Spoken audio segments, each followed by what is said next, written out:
Hola, vamos a iniciar con el siguiente tema de anatomía, que es sistema reproductor.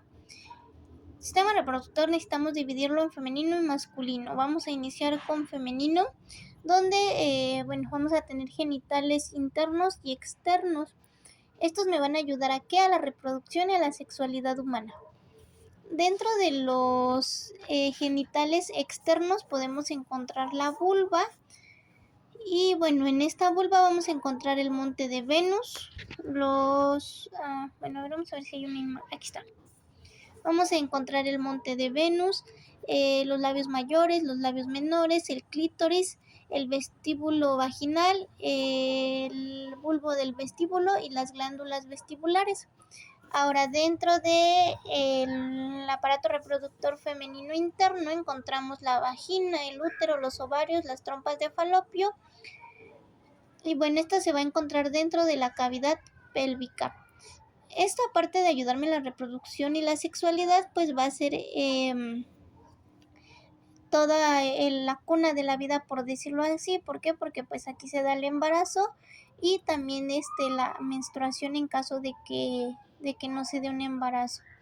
Tenemos las hormonas, la producción hormonal, que impacta en la sexualidad a nivel de que vamos creciendo, y estas se van a dar en los ovarios. Y acuérdense que las hormonas femeninas son los estrógenos. Dentro de las correlaciones clínicas que podemos encontrar, tenemos el hermafroditismo y el se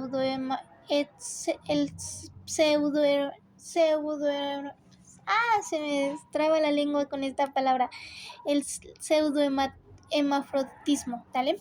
Entonces, bueno, vámonos por partes. Vámonos primero a sistema reproductor femenino interno, donde voy a encontrar, aquí están todas juntas. Bueno, este está bien. Donde voy a encontrar principalmente la vagina, ¿vale? Va a ir del útero a la vulva. Esta va a ser el paso por donde va a pasar la sangre, que es la menstruación. Incluso, en la menstruación hay un dato como lindo que podemos encontrar, o su historia de la palabra menstruación es como muy linda. ¿Por qué? Porque la menstruación fue dada por los ancestros por la terminología o el término mene, que estaba relacionado a la luna o a la diosa de la luna. Y decían ellos que la menstruación era como la luna. La luna, si se dan cuenta, se va llenando, ¿no? Tenemos luna creciente, luna... no me sé las fases de la luna, pero vamos teniendo luna llena, etcétera, etcétera, etcétera, ¿no? Entonces, ese proceso de la luna se va dando aproximadamente cada mes, ¿vale? Entonces, lo mismo pasa con la menstruación.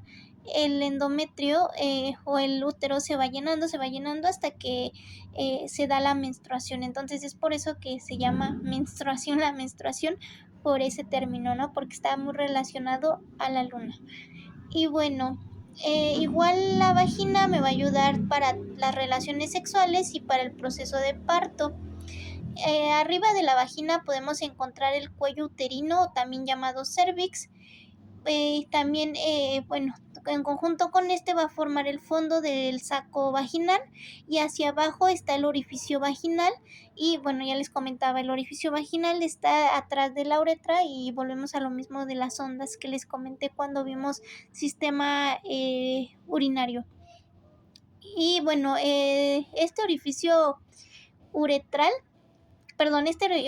vaginal va a estar recubierto por el himen, que es esa telita que, tradicionalmente o culturalmente se dice que es para las personas que son vírgenes, o que si tienen himenes, que son vírgenes, y si el himen está roto es porque ya tuvieron una relación sexual. Esto pues es un mito. ¿Por qué? Porque hay personas o hay mujeres que no tienen himen, aunque no hayan tenido relaciones sexuales, o su himen es elástico y nunca se revienta. Entonces, pues esto nada más es como dato cultural. Y lo va a inervar la vértebra T12 a la L1 y la S2 a la S4, ¿vale? Ahora, el útero. El útero también es llamada la matriz, que va a ser un músculo hueco en la cavidad pélvica. Está inclinada hacia la cavidad abdominal anterior y adelante está inclinada hacia el cuello del útero. Si ocurre una fertilización, va a albergar en esta parte al feto y a su placenta. Si no ocurre, se va a desprender su capa que se llama el endometrio, y ese endometrio, dan de cuenta que es como un... Es que no sé, es como un... como capas. O sea, el útero tiene capas y la capa que se desprende es el endometrio. O sea, como que se despegan esos... ¿cómo los podría decir? Como que ese tejido, por decirlo así, se va desprendiendo, que se convierte en sangre y en coágulos, y pues es excretada por medio de la menstruación. Tiene 3 partes, que va a ser el cuerpo. El cuerpo va a conectar a las trompas de falopio, tiene un fondo y una cavidad uterina. También tenemos el istmo, que bueno, va a ser contraído entre el cuerpo y el cuello uterino. Y por último tenemos el cuello del útero, que también les comentaba, es el cervix uterino. Y bueno, va a tener un orificio interno y externo y un canal cervical, y puede el cervix uterino también va a estar ya sea supravaginal o vaginal, ¿vale? Entonces vámonos con otra de las características que tiene, es que va a estar unido a ligamentos, que bueno, estos los van a mantener en su lugar al útero. Y bueno, en cuanto a los ovarios, aquí está relacionado con la gametogénesis. Los gametos son las células que dan vida, un esperma y un óvulo, ¿vale? Tenemos espermatogénesis, o sea, el nacimiento de los espermas, y tenemos ovogénesis, que es el nacimiento de los óvulos.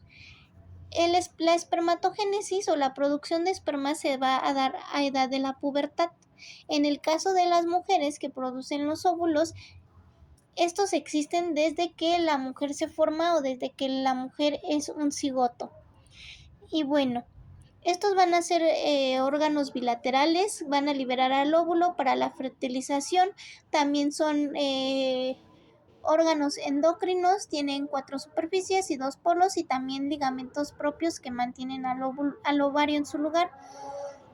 Va a estar irrigada por la vena ovárica derecha, y esta se conecta a la vena cava inferior, y la vena ovárica izquierda, que se va a conectar a la vena renal izquierda, y está inervado por las vértebras T10 y T11, y de la S2 a la S4. Ahora, las trompas uterinas o las trompas de falopio son músculos, son bilaterales, o sea que se encuentran de los dos lados, y aquí se fertiliza al óvulo. Y estas mismas van a transportar al cigoto resultante de esa fertilización al útero para que ahí se implante. Bueno, va a estar también recubierto por algunos ligamentos, y se va a dividir en 4 partes. En el infundíbulo, en la ampolla, que es donde se da la fertilización, también está el istmo, y la parte intramural o uterina, que se comunica con el útero a través del ostium. Y estas van a estar inervadas por la T10 y la L2. Ahora bien, en la parte externa del sistema reproductor tenemos el monte de Venus, que va a ser la parte como posterior, por decirlo así. Y bueno, está caracterizada porque tiene el vello púbico. También encontramos los labios menores, que van a ser pliegues cutáneos, van a tener vello y una hendidura, ¿sale? Esta hendidura es importante porque es donde vamos a encontrar los labios menores. Esta hendidura se llama pudenda, y bueno, se va a fusionar mediante una comisura, y es homólogo, o es no lo contrario, sino sería el sinónimo al escroto del hombre, ¿sale? Y bueno, tenemos también los labios menores, que también van a ser pliegues cutáneos, nada más que la diferencia de los mayores es que estos no van a tener vellosidades, ¿vale? Van a estar dentro de los labios mayores y van a rodear el orificio uretral y vaginal. Aquí es Otra función, o no, otra indicación, se podría decir, cuando ponen una sonda Foley. Muchos incluso se equivocan y aparte de que no lo ponen en la uretra y lo ponen en la vagina, muchos llegan a ponerlo en el ano, ¿sale? Dense cuenta que el ano está fuera de los labios menores, entonces el orificio que ustedes ven fuera del labio menor no es la uretra, ¿vale? Entonces la uretra tiene que estar dentro del labio menor. Hay personas que es más fácil identificarla, sí, pero hay personas que por su anatomía es un poquito difícil identificar la uretra. Bueno, pues para empezar, guíense que debe de estar dentro de los labios menores. Y bueno, también eh, dentro de por encima de más bien, por encima de los labios menores vamos a encontrar el clítoris. Y bueno, estos labios menores en los hombres es lo que llamaríamos el frenillo y el prepucio. Ahora, también tenemos clítoris las mujeres, o más bien tenemos el clítoris las mujeres, que es como que el pene no desarrollado, lo citan algunos autores como con esa definición. ¿Por qué? Porque es el mismo o el análogo al glande y al pene del hombre, ¿vale?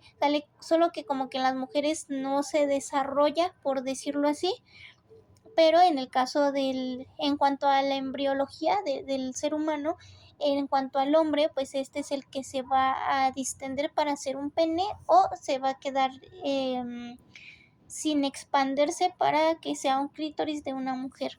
Y bueno, este es un órgano eréctil, su función principal son las sensaciones sexuales, tiene un tallo, tiene un cuerpo y tiene un glande, ¿vale? Tiene 2 cuerpos cavernosos y 2 pilares. Y bueno, estos pilares se van a dar en un punto de unión. También tenemos el vestíbulo de la vagina, que es la región que está entre los labios menores, donde les decía yo, vamos a encontrar el orificio vaginal, la uretra femenina, los conductos excretores de glándulas vestibulares mayores y menores. Ahora, ¿qué son las glándulas vestibulares que hemos estado hablando todo este tiempo? Tenemos mayores y menores. Las mayores son las famosas glándulas de Bartolini. Esas glándulas de Bartolini, su función como tal es lubricar la vulva cuando hay relaciones sexuales, ¿vale? Pero ¿qué pasa con una mujer que no tiene relaciones sexuales o que tuvo, pero por X o Y razón decide ya no tener parejas sexuales y bueno, deja de producir obviamente este líquido, sus glándulas? Lo que pasa es que las glándulas son como pequeños barritos, ¿vale? Si ese barrito se llena y no tiene esa salida, o sea, no hay relación sexual y no lubrica la vulva, va a provocar como que se tape, por decirlo así. Y si se tapan, se van a empezar a inflamar y van a manifestarse como si fueran unos barritos que salen en la parte de los labios, o sea, bueno, dentro de los labios menores, ¿sale? Y el problema con esos es que son muy dolorosos y aparte el poder destaparlos es muy complicado, no es como un barrito que sale en la cara, sino tiene una mayor complejidad por el área en donde está y por la misma área en donde está, que es un área sucia, aunque ustedes se limpien y se laven con lo que sea, sigue siendo una área sucia, entonces llega a tener más probabilidad de una infección, ¿vale? Entonces hay que tener cuidado con esas glándulas. Y las glándulas vestibulares menores se encuentran entre el orificio uretral y vaginal y bueno, estas van a ser homólogas a la próstata de los hombres. También tenemos el bulbo del vestíbulo, que son un par de tejidos eréctiles subcutáneos, se extienden al lado de los vestíbulos de la vagina y se unen frente a orificios uretrales. Ahora vámonos a grandes rasgos anatomía del sistema reproductor femenino, pero ahora vámonos con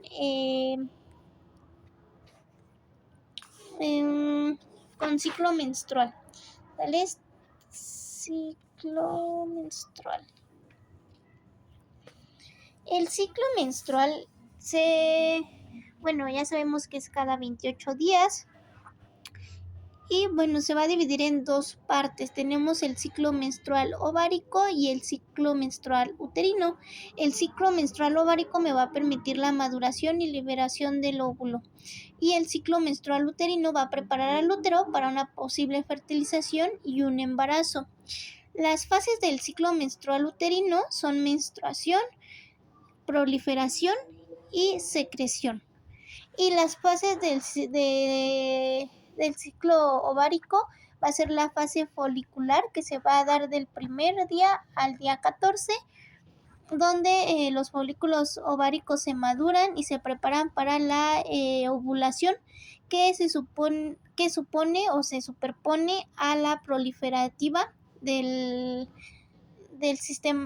ciclo uterino, que prepara el revestimiento del útero para la implantación, ¿sale? O sea, al mismo tiempo que se prepara el útero para la implantación, la fase folicular del ovario o del óvulo empieza a madurar ese óvulo. Ahora, en la fase de ovulación, que es en el día 14, el folículo ovárico se rompe y libera un óvulo. Después del día 14 al día 28 es la fase lútea, donde el folículo ovárico se transforma en cuerpo lúteo y secreta las hormonas que corresponden a la fase secretora del ciclo uterino. Si se da un embarazo, es en este momento donde se implanta el óvulo fertilizado en el útero, pero si no se da un embarazo es en esta parte donde el endometrio el embarazo se da en la parte de la proliferación. Es fase lútea en cuanto a ovárico, pero fase de proliferación en cuanto a ciclo uterino, ¿vale? Si se da el embarazo, pues se prepara el óvulo, se implanta el óvulo fertilizado en el útero. Si no se da el embarazo, es en esta parte donde el endometrio se empieza a descamar, por decirlo así, para empezar los días o la excreción de ese endometrio por medio de la menstruación. Por último tenemos la menstruación, que es donde no se fertilizó el óvulo, por lo tanto ya no hay una fase uterina, por decirlo así. ¿Por qué? Porque pues no hay un embarazo. Y bueno, empieza el ciclo menstrual y por lo tanto, igual, si hubiese habido un embarazo, se van a desencadenar ciertos procesos hormonales, y cuando no se desencadena el embarazo se despliegan otros procesos hormonales. ¿Qué otras? Esto es en cuanto a ciclo menstrual. Ahora vámonos con las correlaciones clínicas que puedo tener en cuanto a sistema reproductor femenino. Tenemos el hermafroditismo, que es un trastorno de diferenciación sexual donde tenemos genitales femeninos y masculinos en un solo individuo. Esa es como que la enfermedad en general, pero el verdadero hermafroditismo o un hermafroditismo ya enfocado va a ser cuando contiene órganos reproductores de ambos sexos. Pueden ser separados o combinados. Si son combinados tenemos una ovotestis. Y bueno, al nacer estas personas con este problema en genitales se les considera hombres, pero a medida de que crecen en la pubertad se les desarrollan los senos y comienzan a menstruar. Aquí pues es tanto una enfermedad, se puede decir, del sistema reproductor, pero al final del día también sería una enfermedad psicológica el tratar esa orientación sexual, ¿sale? También tenemos el pseudohermafroditismo, que va a ser la discrepancia entre genitales internos y externos. En el caso del pseudohermafroditismo femenino tenemos cromosomas, acuérdense que todos tenemos 23 pares de cromosomas. Entonces lo que cambia es que XX es para mujer y XY es para hombre, ¿sale? Entonces, en el caso de los femeninos del pseudohermafroditismo femenino, lo que pasa es que tiene sus 46 cromosomas XX, pero tiene genitales tiene genitales internos femeninos, pero tiene genitales externos masculinos. Entonces, como quien dice, la composición cromosómica y la parte interna de la persona va a ser femenina, pero la parte externa va a ser masculina. Ahora, en el pseudohermafroditismo masculino sucede lo contrario. La constitución cromosómica tiene sus 23 pares cromosómicos, tiene composición XY, sus órganos internos son masculinos, pero de forma externa son femeninos o puede ser ambiguo, ¿sale? O sea, no tiene una forma específica como tal. Entonces, aquí pues sí es importante trabajar lo psicológico en el caso de estos pacientes y aparte la diferenciación de estos, ¿no? El saber cuándo es un pseudohermafroditismo, cuándo es un hermafroditismo real o saber si es masculino o femenino, y pues ya vimos que vamos a ver tanto la genética con los pares cromosómicos como la forma física y la forma psicológica, ¿vale? Y pues obviamente estas enfermedades van a afectar directamente la sexualidad del individuo. Entonces, bueno, eso es en cuanto a sistema reproductor femenino. Espero que haya quedado todo claro. Si hay dudas, preguntas, las revisamos en clase.